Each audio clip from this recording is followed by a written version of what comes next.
हज़रत लूत अलैहिस्सलाम के हालात व वाक़यात कुरान मजीद और इस्लामी रिवायात में निहायत अबरत आमोज़ अंदाज में बयान हुए हैं। ज़ैल में आपकी ज़िंदगी और कौम लूत के वाक़यात तफ़सील से पेश किए जाते हैं। हज़रत लाम व तोए का तारुफ़। हज़रत लूत अलैहिस्सलाम अल्लाह ताला के बरगज़ीदा नबी थे। आप हज़रत इब्राहीम अलैहिस्सलाम के भतीजे थे। जब हज़रत अलिफ बेर अलिफ ये मीम ने अल्लाह के हुक्म से इराक़ छोड़ा तो हज़रत लाम व तोए भी उनके साथ हिजरत कर गए। बाद अज़म अल्लाह ताला ने हज़रत लाम व तोए को सदूम और इसके आसपास के इलाक़ों की तरफ नबी बनाकर भेजा, जो आज के इलाक़े फ़लस्तीन व उर्दन के करीब वाक़ थे। कौम लूत के हालात। कौम लूत अख़लाक़ी, मुआशरती और दीनी एतबार से शदीद गुमराही में मुब्तला थी। उनकी नुमायाँ बुराइयाँ ये थीं: बदअक़ली, हमजिन्स परस्ती, ये वो संगीन गुनाह था जो इस कौम ने सबसे पहले खिलमखिला इख्तियार किया। रहज़नी और बदअमनी, रास्तों में लोगों को तंग करना, लौटमार करना। मजालिस में बेहयाई, इज्तिमाई तौर पर फ़ुहशा और क़बीह हरकत करना। अल्लाह की नाफरमानी और नबी की तकज़ीब। कुरान मजीद में फरमाया गया, किया तुम ऐसी बेहयाई करते हो जो तुमसे पहले दुनिया वालों में से किसी ने नहीं की।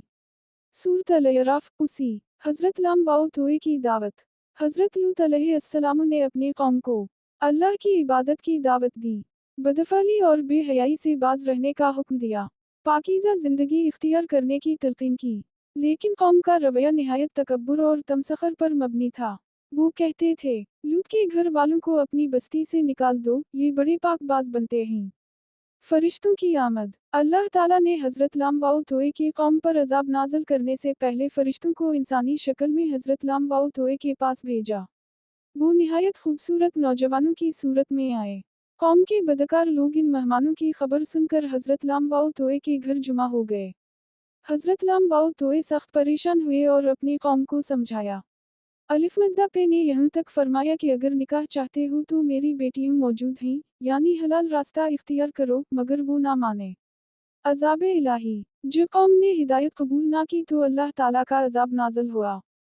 फ़रिश्तों ने हज़रत लाम व तोए को हुक्म दिया कि रात के वक्त अपने मानने वालों को लेकर बस्ती से निकल जाएं। हज़रत लाम व तोए की बीवी पीछे रह गई क्योंकि वो ईमान नहीं लाई थी। बस्ती को ज़मीन से उठाकर अलट दिया गया। फिर पकी हुई मिट्टी और पत्थरों की बारिश की गई।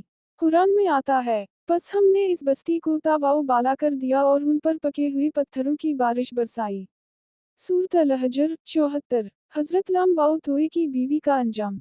हज़रत लूत अलैहिस्सलाम की बीवी ईमान नहीं लाई थी और कौम लूत के साथ मिली हुई थी, इसलिए वो भी अज़ाब में मुब्तला हुई।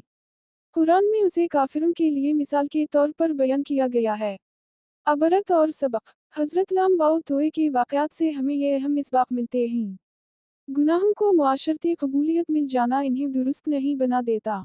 नबी की नाफरमानी और अखलाकी बिगड़ का अंजाम तबाही है। ईमान और अमल सालेह ही निजात का रास्ता है। नबी का रिश्ता दार होना निजात की ज़मानत नहीं।